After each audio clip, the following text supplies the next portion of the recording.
Well, Ascension is was a top secret project that was launched by President Kennedy in 1963, soon after the Cuban Missile Crisis. It's a 600-person nuclear pulse propulsion ship. It's over 1,500 feet long, weighs 10 million pounds, and is a lifeboat for humanity. That's what it was intended for. If we destroyed ourselves on Earth, humanity would survive. If there's no communication between Earth and the ship, then how would you find the lifeboat that you sent? They think that the Earth is destroyed. It's totally non-interdependent Earth. It's a fully functioning. It's a lifeboat for humanity. The people on board are going to go to Proxima, colonize it, and make sure the human race thrives again. That was going to be my question. I was going to ask you what the destination of Proxima the system Ascension is is. the nearest inhabitable galaxy. He's an astrophysicist. He starts at the star. There's another interesting dynamic to show.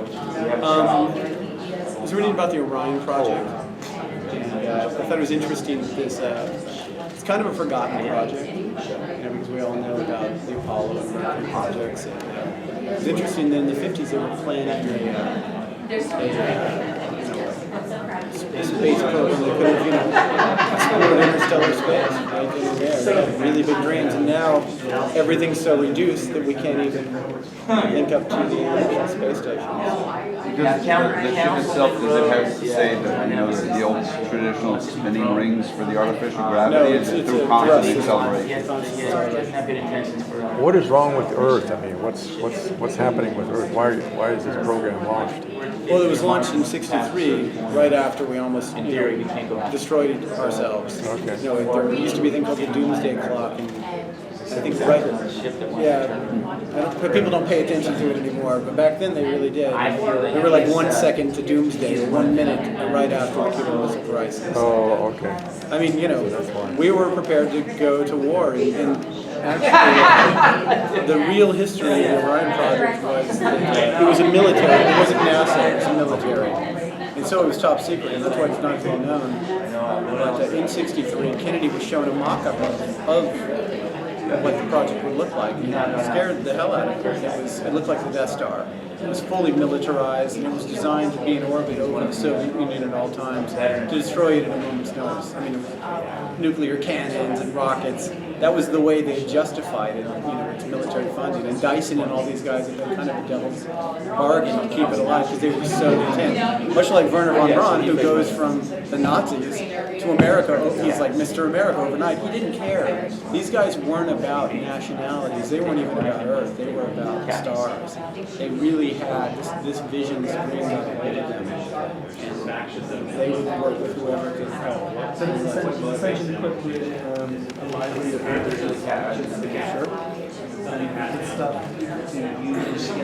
Yeah, they have a massive terraforming division where they basically try to imagine what different environments might be like and how they can interact with that. But we have all the riches in this vast library that has these stacks that go up and down through the greatest books, art.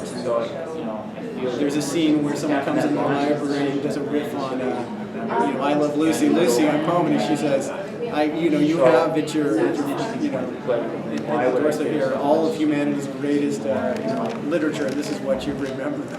Why is it that our power is the system between the different levels and how did that develop, and where do you see that going? It just developed because I think it's as if man is a hierarchical animal no matter what. And so people who, were officers or scientists, this thing kind of evolved pretty rapidly where it's not a question of inequality, more about real estate. When you live in the upper decks, you have better access to certain things. But it's not like living in the lower decks. It's some sort of Terry Gilliam dystopia. It's not like that. It's just more So the professions essentially evolved into the officer social status. And there is some mobility, but not as much as they like to believe. Kind of like our own world. just being a kid who always, all of us wanted to just, everybody wants to go to space at some time in their lives. And we wonder what it would be like. And sometimes it seems like, the parameters of Earth are limited, and we wish we could have greater things here. That's the canvas to write your imagination.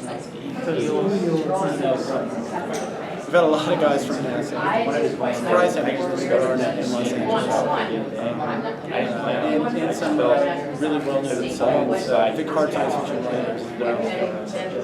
And that's what I'm just trying to remember. The guy who did all the uplift stuff, David Brent, great, really smart guy. Had 3 or 4 different advisors from NASA, including astronauts. Does the story talk about what you're going to do when you get to this planet? I mean, what are you going to build there? What are you going to Well, that's grow what they there? imagine. One of the characters says, who believes that this was a boondoggle created by our grandparents bought into a lie. And this is $1 billion project that some politicians sent us out to God knows where. And what are we going to do when we get there? Live like pioneers and build picket fences and tame a wilderness? And he's the rebel, and his girlfriend to be says that's exactly what we're going to do. We're heroes. We're saving humanity. So there's lots of that kind of back and forth. Some of them, those are the bigger mysteries that come up later, but a lot of them were just some of the most famous scientists and people who accidentally disappear, and accidents and other things, narratives to explain their disappearance. Someone said at one time, you put 600 of the best and brightest in a tin can for 50 years, you'd be amazed at what they come up with. So would you say that the show, even though science fiction, that you were trying to stay as close to absolutely, reality and absolutely, as possible? even in the use of like closed systems and water reclamation systems and animals and all of that, we've always looked into all of that stuff because it's more interesting when it's based on reality. If it's just like push a button and have food appear in Star Trek, There's it's not flashbacks as interesting. well.